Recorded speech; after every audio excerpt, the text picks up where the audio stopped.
So now we are going to discuss method overloading.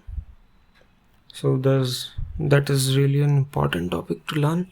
Uh, the word overloading in programming world means multiple implementation of same entity.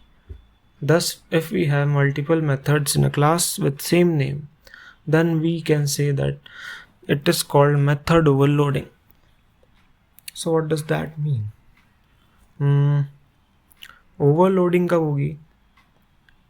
देखो, एक दो चीज़ें होती है, एक over riding, एक लोडिंग, ओवरलोडिंग। तो ओवरलोड कब होता है इंसान, जब एक ही इंसान पे हम मल्टीपल बर्डन डाल देते हैं, तो हम उसे कहते हैं जनरल लैंग्वेज में ओवरलोडिंग। ओवरलोड हो चुकी है वो चीज़, एक ही चीज़ पे हमने 25 चीज़ें लाद दी हैं। तो मेथड कब ओवरलोड होगी, जब हम एक ही मेथड नेम से, एक ही टाइप नाम की मेथड से हम 25 काम करवा रहे हैं। मतलब हम उसको इंटीजर टाइप के पैरामीटर भी पास कर दे रहे हैं, हम उसको किसी दूसरे टाइप के पैरामीटर भी पास कर दे रहे हैं, 25 आर्ग्यूमेंट पास कर दे रहे हैं, और फिर भी वो हमें सारे काम करके आउटपुट दे रही है। तो एक ही मेथड को हम एक्सप्लॉइट कर रहे हैं, ओवरलोड कर रहे हैं, और वो हमें रिजल्ट दे रही है। तो ये होती है मेथड ओवरलोडिंग। तो इसमें कुछ केसेस होंगे, जैसे कि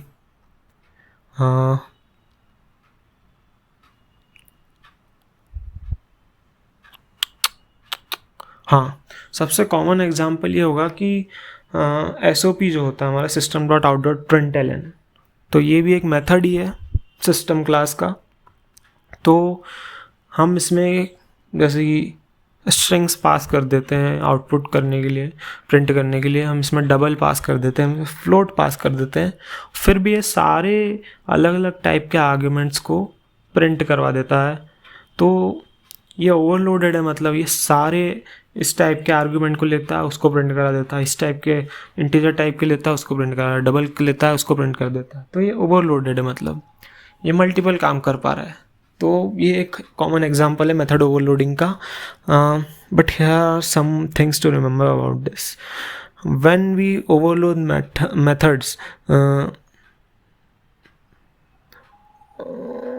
these must differ from each other in terms of their arguments. This difference can be of 3 types. मतलब ओवरलोडिंग कर तो रहे हैं, पर कुछ चीज़ तो डिफरेंट होगी, मतलब नाम के अलावा कुछ चीज़ तो डिफरेंट होगी, जैसे कि नंबर ऑफ आर्ग्यूमेंट्स। अब एक मेथड को हम समझ लो, हम कोई मेथड यूज़ कर रहे हैं, उसमें है, उसका नाम क्या ले लें हम, उसका नाम ले लें हम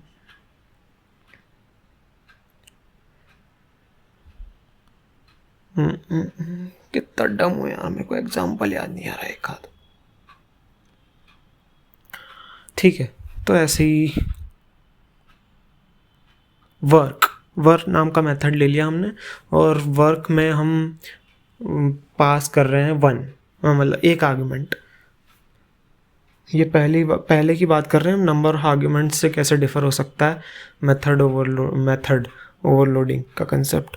तो अगर हम वर्क नाम के मेथड को एक आर्गुमेंट पास कर रहे हैं तो भी वो वर्क कर रहा है, 2 आर्गुमेंट पास कर रहे हैं तो भी वो वर्क कर रहा है, 3 4 5 अलग अलग आर्गुमेंट पास कर रहे हैं तो भी वर्क कर रहा है। तो इस टाइप से हम मेथड ओवरलोडिंग कर सकते हैं एक तो।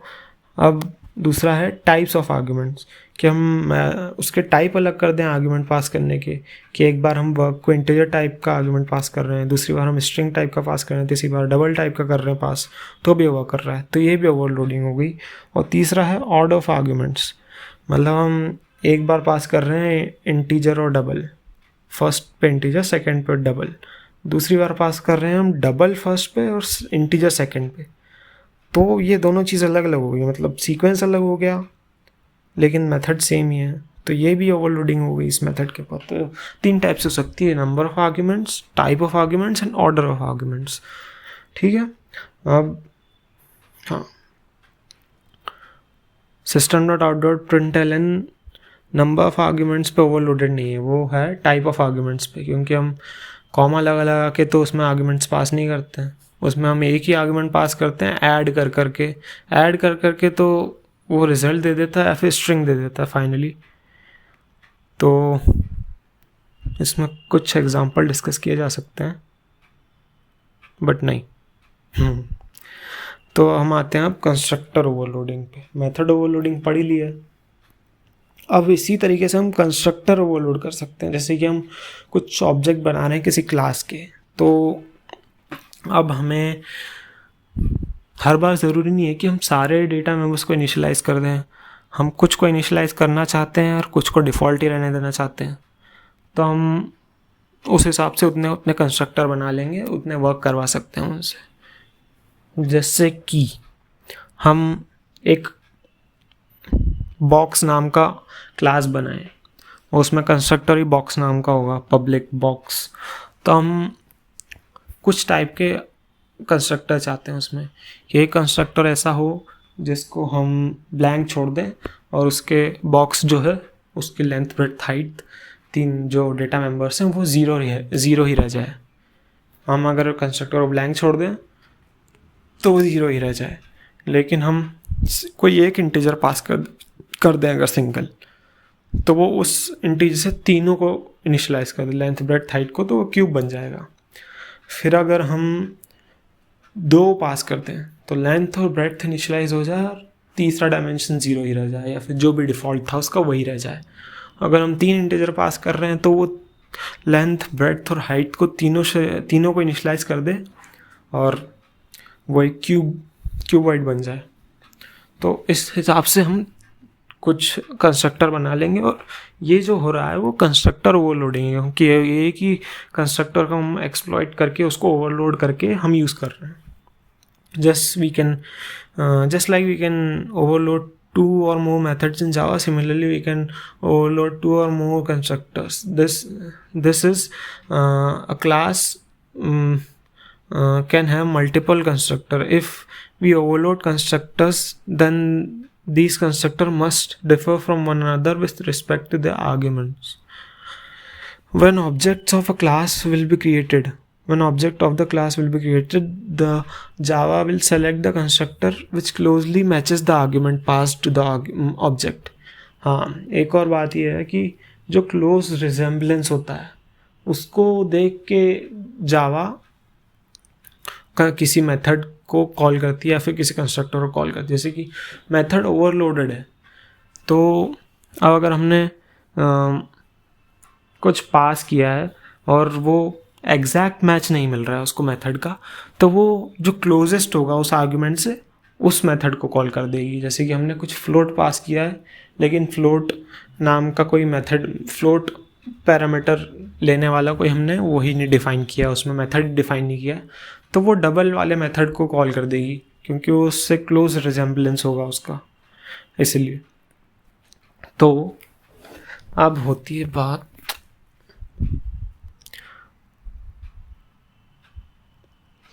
या और इसमें एक और टाइप का होता है जो कि हमने डिस्कस नहीं किया, कि हम कोई कंस्ट्रक्टर बना रहे हैं और हम उसी क्लास का उसका रेफरेंस भी पास कर दें, तो ये हो जाएगा कॉपी कंस्ट्रक्टर का काम। जैसे कि हमने बॉक्स बनाया था तो उसमें एक और कंस्ट्रक्टर ऐसा बना दे कि पब्लिक बॉक्स ब्रैकेट में बॉक्स पी, तो हम बॉक्स नाम का ही रेफरेंस पास कर रहे हैं, तो फिर हम वो पी को यूज़ कर सकते हैं उस ऑब्जेक्ट में, हाँ, उस कंस्ट्रक्टर के अंदर। तो हम उस पी को किसी और के ऑब्जेक्ट से इनिशियलाइज कर सकते हैं। ओके थोड़ा कॉम्प्लेक्स हो रहा है ऐसे वॉइस पे समझाने पर, चलेगा, जितना समझाया जा सकता उतना समझेंगे इस पे।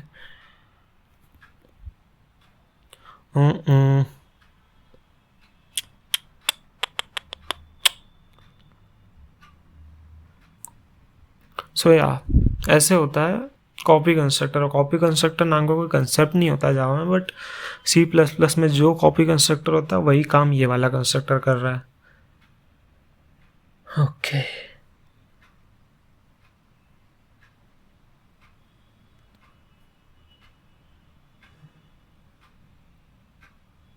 so next time we'll discuss whatever is there more to discuss.